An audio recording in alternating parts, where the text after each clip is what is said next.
ধর্ম বর্ণ ভিন্ন মত সবার জন্য খেলাফত। খুলনা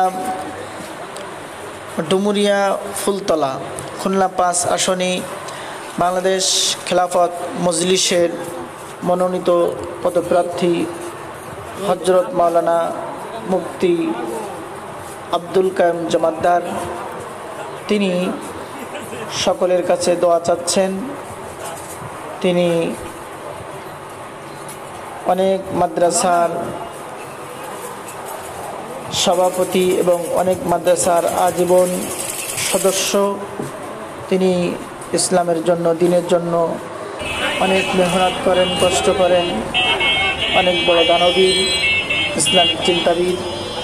তিনি জনগণের খেদমত করার জন্য তিনি রাত দিন পরিশ্রম করে যাচ্ছেন।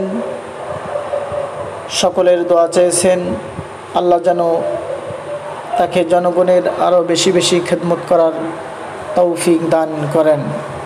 সকলে তার জন্য দোয়া করবেন, রিকশা মার্কায় ভোট দিবেন।